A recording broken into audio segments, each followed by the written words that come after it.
Okay, let's go.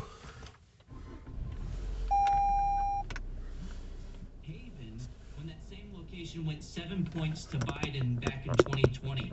So the voters are voting at the ballot box for pro-education freedom candidates. And you don't have to take my word for it. You don't have to look at the stats from my organization. Just look no further than the liberal tears in the New Yorker magazine, where the author was crying about all of our victories by saying, education freedom supporters fared depressingly well in the midterms.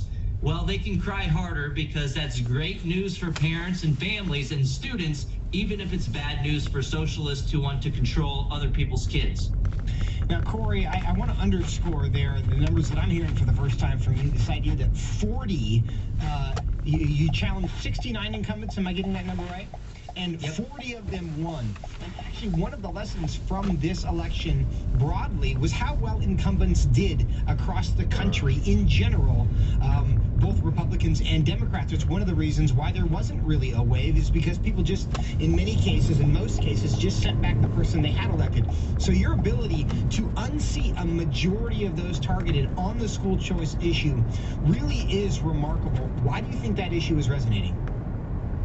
It's because parents have woken up and they're never going back to sleep. They saw what was happening in the classroom, and parents who thought that their kids were in great schools, maybe they were A-rated by the state, maybe the kid came home with good standardized test scores, or they were on the honor roll or what have you. Those same parents got to see that something else is going on. There's another dimension of school quality that's arguably more important, which is whether that school's curriculum aligns with their values. And Vodi Bakum said it best, that we got to stop sending our kids to Caesar and then act surprised when they come home as Romans. Well, the parents are no longer surprised. The jig is up. They figured it out. They've woken up. They're never going back to sleep. And parents are the new special interest group in town, and that's going to be good news in the future, especially because politicians don't listen to logic, and that's unfortunate. They listen to power dynamics, and these parents have sparked a parent revolution that we've all been waiting for, and it's absolutely glorious to see how this is going to unfold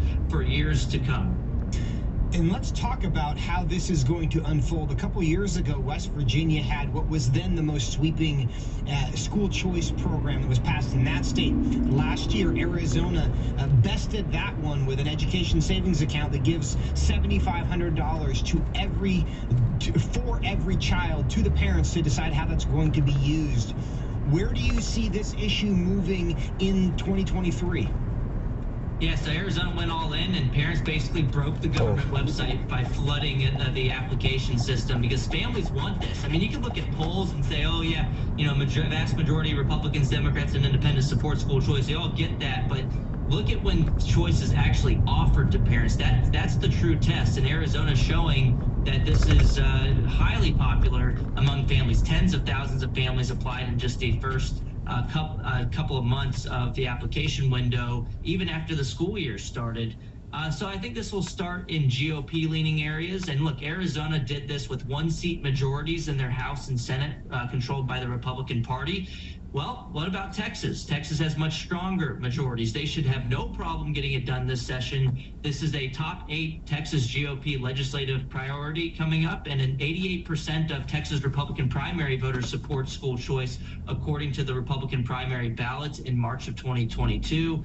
Abbott has come out forcefully on the issue to support the funding following the child, saying that this will be the biggest push in Texas history for school choice that we've ever seen. So I think the red states will follow first, but then the blue states are going to have to come along at some point. I mean, look at Governor Pritzker in Illinois, and Attorney General Josh Shapiro